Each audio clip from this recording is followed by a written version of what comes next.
plummeted down through that weird sky towards a great turbulent ocean that roared and swelled, a ferocious sea that offered no hope of survival. I thought of home and wept, unaware that in an instant my fortunes would be changed by an event so bizarre I almost hesitate to tell you. And it happened like this.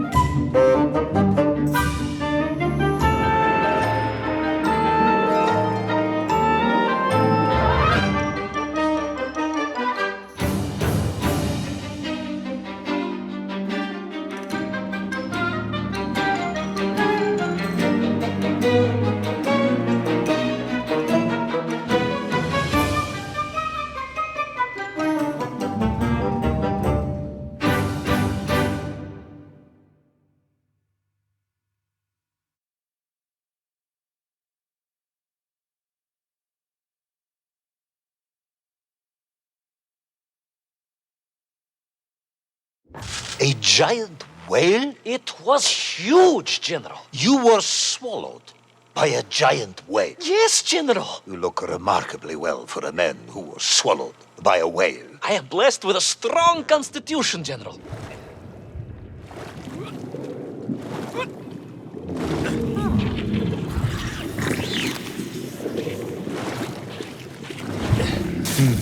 And I assume you are now going to tell me how you managed to escape from the belly of this giant whale. Naturally, General. And I must say, it really was a fascinating glimpse into the interior life of one of our world's most magnificent beasts. I consider myself a wiser man after this experience.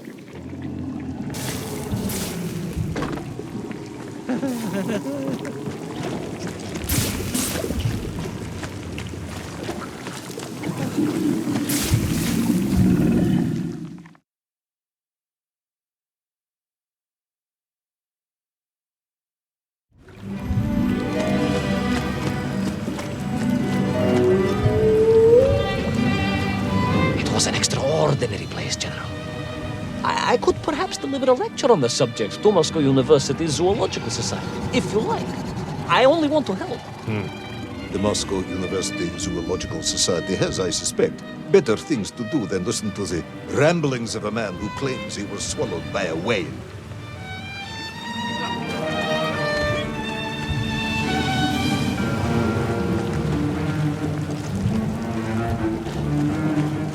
It is a shame, General. People can be so closed-minded. I, on the other hand, have little choice but to hear you out.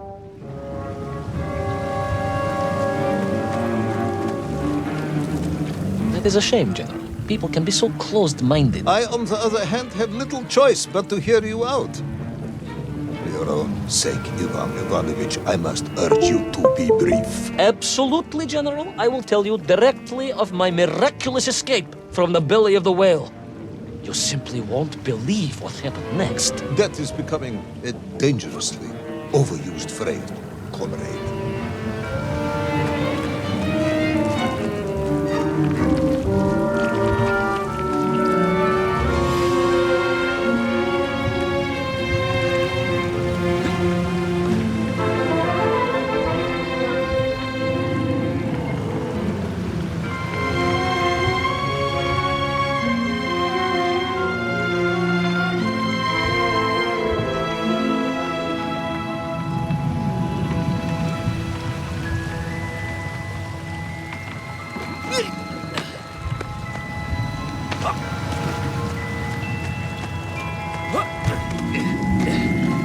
And so I found myself deep within the whale's organs. A strangely beautiful place. A sort of fleshy wonderland. A glade of polyps and globules. A landscape as awe-inspiring in its way as the forests and mountains of Altai. Oh, my home, General, that I yearned and longed for and only hoped, as I hope now, that I might one day see again. I think we're all longing for home at this point. Oh, with warm slippers, a mug of steaming Spitsin and a roaring fire. Not far from home, trapped inside a monstrous fish with only the strange and evil-looking worms that infested its gut for company. With only one's dedication to one's country and mission to keep one from falling into despair. But no, General, I could not. I had to escape, to find little Orpheus and my way back to the surface and home.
Worms, you say, living inside the whale. Oh, they were horrid things, those worms, General. And most unwelcome, I would say. Parasites. But I had no idea just how rampant their infestation was, nor of the tremendous sizes they could grow to. At that point, my thoughts were only of escape. And I had a plan. Yes, I'm sure you did.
These worms, they made your Nivirayadne whale sick.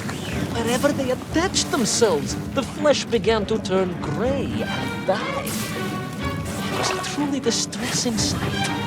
I resolved myself to assist the whale by removing the leeches wherever I could find them during my escape.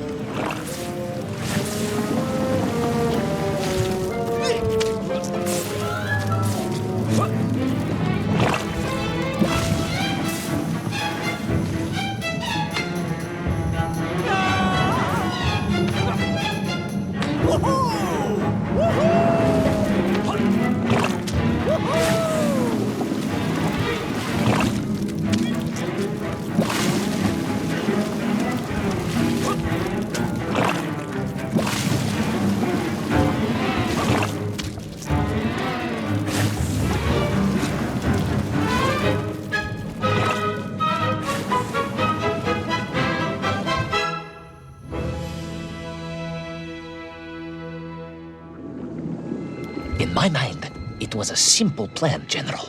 I would climb up through the whale's throat into its mouth, then wait until it opened it to feed and swim out. Ah, yes. Brilliant, Ivan Ivanovich. Only one or two minor flaws with it. For example, did it not occur to you that the whale will likely be deep underwater when it ate? Вы правы, General, but I am a strong swimmer. As a child, my parents would take us to holiday near Irkutsk, where we took constitutionals in the waters of Lake Baikal. In fact, my mother often called me her маленький морской котик.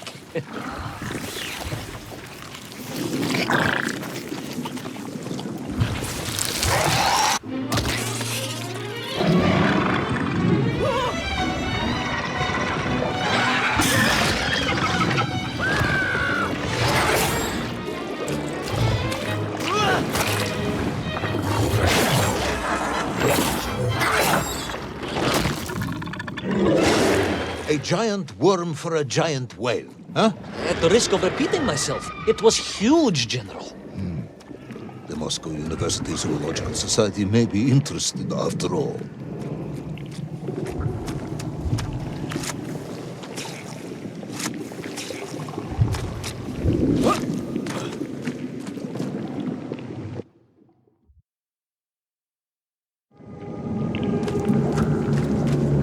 Let us take a moment, Ivan Ivanovich. Your ridiculous plan to escape through the mouth of the whale failing, you would now have me believe you had embarked on some misguided crusade to free it of the worm infestation. To what end, exactly? When one suffers, we all suffer, General.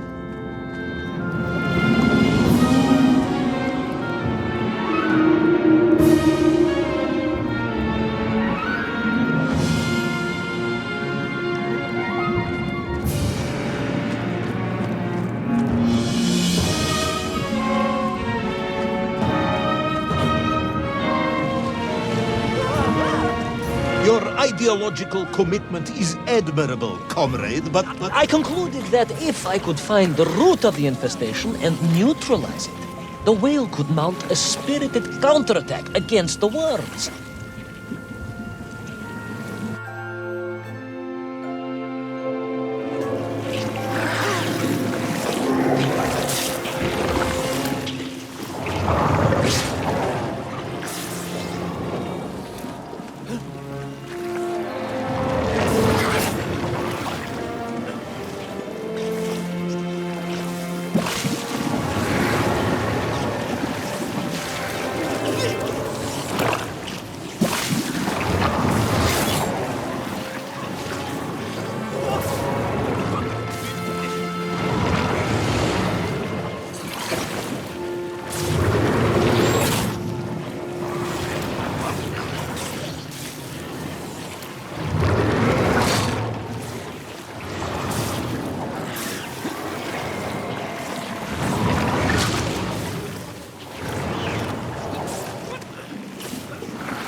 And then, victorious, the whale would surface to expel the remaining poisonous muck and slime from its body.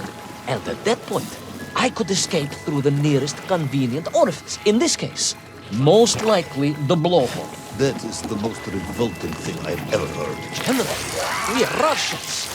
We have withstood the sheer force of nature and history and emerged triumphant. An expedition through the nasal sphincter of a gargantuan whale is nothing to us.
I suppose you would have me believe that the whale was grateful to you. Oh, well, General, that would be presumptuous. I doubt it was even aware of my presence. But I had more immediate problems. For if the whale might have been relieved by my actions, the worms were enraged. Worms do... Furious. Worms Incandescent. do not feel... Violently indignant. emotions. Demented, General. Deranged. Enough!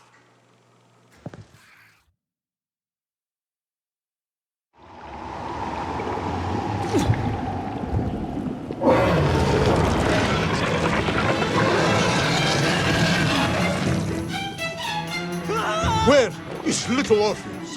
Where is my bomb?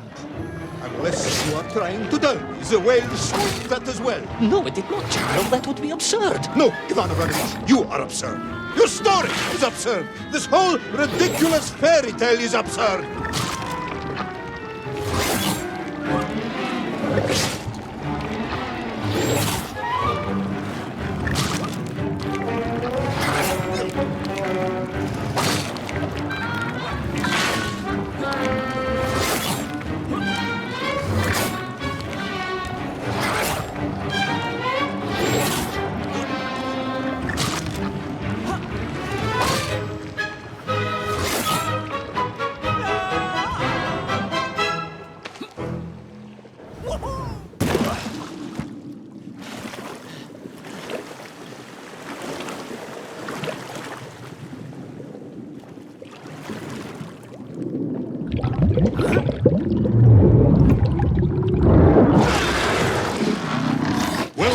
Brave yet foolhardy hero escape the furious worm?